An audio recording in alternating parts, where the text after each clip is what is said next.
main cause of homelessness is a loss in their lives that they haven't, been able to deal with.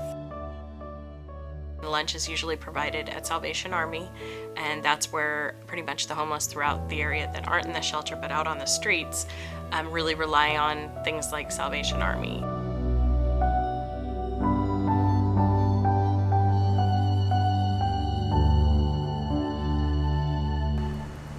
The Foursquare Church, the Salvation Army, they help you out full-heartedly. Well, the homeless that are staying here in the shelter, which right now is about 109 homeless individuals with about 20 children, are staying here at the Good Samaritan shelter. They of course sleep here at the shelter and receive a dinner and continental breakfast here on site. A lot of the homeless in our city can be found in park areas, in abandoned buildings. Some of them, are in the riverbed.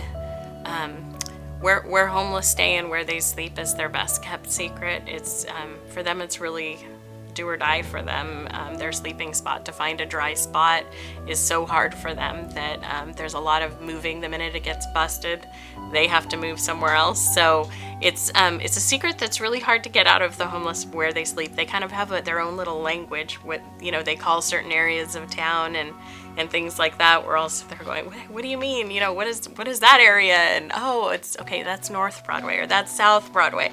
So they really do keep it secret, so that they can, maintain those sleeping spots.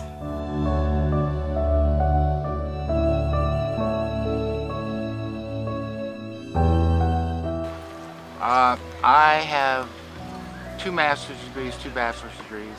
I worked as a forensic toxicologist for the Los Angeles County Coroner's Office. I worked in research and development for Avery International Research Center in Pasadena.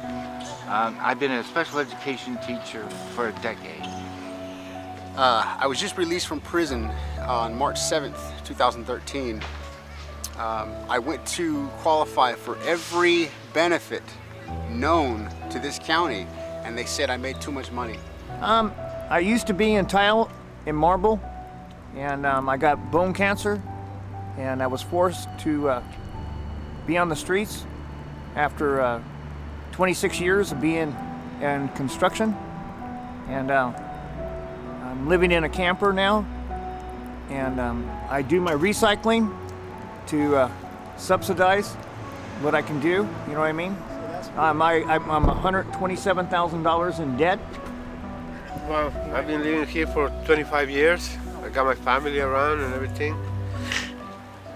And we just live right here at the park, at the mercy of whatever it is in the morning. It's kind of cold in the morning and everything. I am 26 years old. I am a divorced single mother.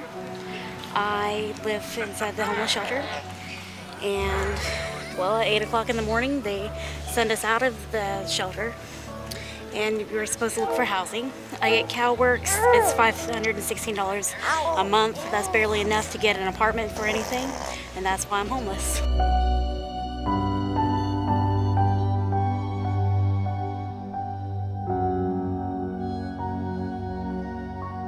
Our Central Coast Rescue Mission, our main facility, and in this facility we have 12 residents of a life change recovery program. The mission of the mission is really refuge, recovery, and restoration. Across the street, you can't see it in the camera, but there's a 3-bedroom home where there's 6 other men in residence as well. Behind us here as well is a food pantry, behind these garage doors, and every week we serve anywhere between 100 and 150 individuals, which equates to about 400 or 500 people. What we do is we pack up all the food and all the supplies, which you'll see us doing here shortly, into our van. Then we go down to the kitchen and we get the hot food. And then we go out on locations throughout the city to serve the food.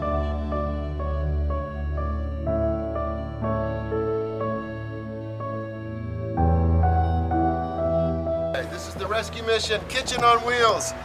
This is the toy that we're going to reach people in our community that can't get to our outreaches.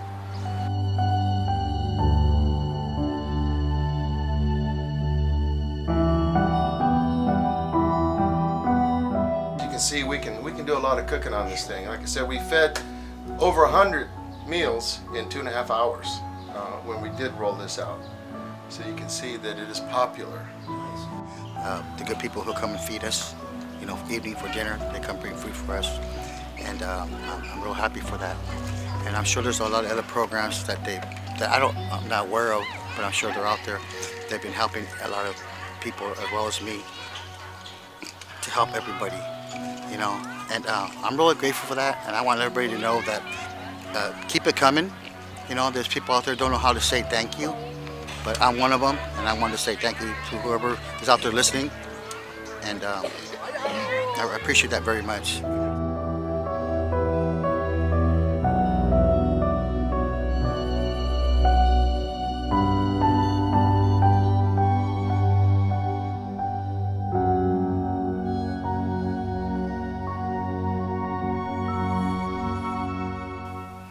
Public health gives our homeless population medical attention. There is a Health Care for the Homeless Act that provides funding for public health to treat all homeless. We run a clinic here at the Good Samaritan Shelter as well, and there's a public health nurse and physician's assistants here almost 5 days a week, so they can receive health care here, and they don't need to be staying necessarily in the shelter in order to receive our health care. They can show up here and see a doctor on any given night.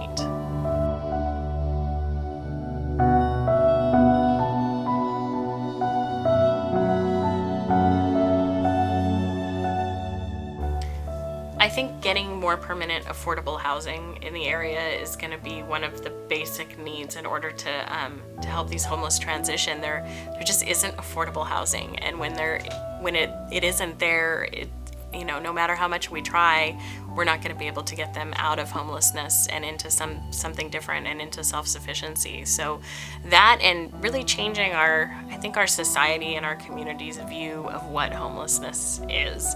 Our homeless population is not, you know, the crazy person standing in the middle of Broadway yelling and screaming, and, you know, we have a drug epidemic in Santa Maria as well, and, you know, a lot of those people might be those that are, you know, suffering more from that than actually suffering from homelessness. And our homeless population is really, it's battered women, it's our veterans, it's people that are really working hard on their sobriety, coming out of addiction, that know that they can't be where they used to be, therefore they're here. They don't have a safe place to go back to where they can be clean and sober. So this is that place for them. So I have people in the shelter that were teachers, preschool teachers, realtors, really high up in the corporate ladder, that just the sign of the times. It could be, you know, I always tell them it could be any of us at any time. We're all just kind of one paycheck away from being in the shelter ourselves. There's, you know, friends of my children from their school show up at the shelter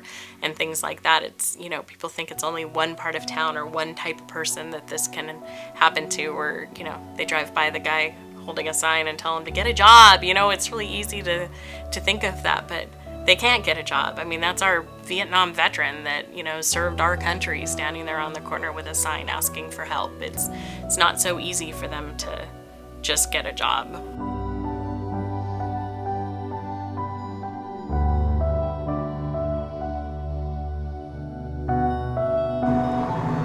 I will prevail with God's power. In this proud land we grew up strong. We were wanted all